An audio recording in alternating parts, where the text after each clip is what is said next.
Inilah sosok Pratama Wijaya Kusuma, mahasiswa Fakultas Ekonomi dan Bisnis, FEB, jurusan Bisnis Digital 2024 Universitas Lampung, Unila, tewas.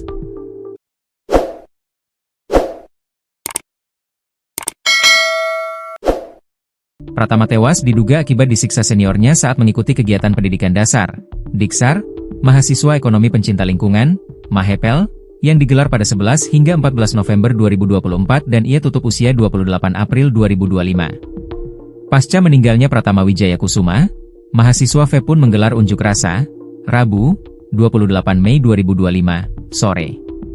Para mahasiswa yang berjumlah seratusan orang tersebut mendatangi gedung Rektorat Unila.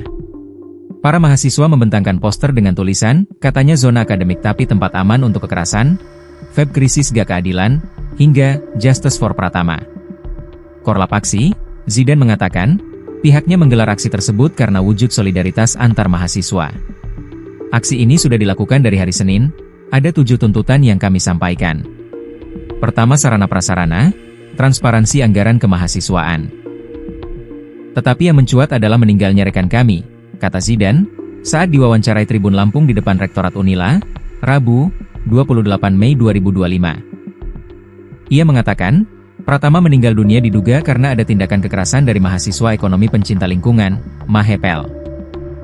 Bukti tersebut, menurutnya, sudah ada.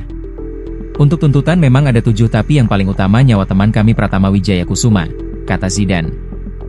Zidan mengatakan, rekannya Pratama bersama 5 orang lainnya mengikuti kegiatan pendidikan dasar, Diksar, yang digelar oleh mahasiswa ekonomi pencinta lingkungan, Mahepel.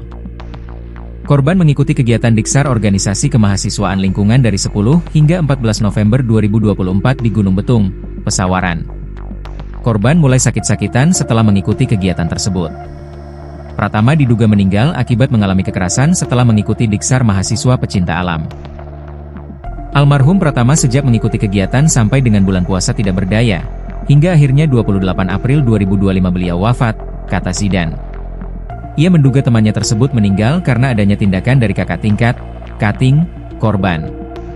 Mahasiswa yang ikut kegiatan tersebut ada 6 orang, sementara 2 orang mengalami kondisi parah.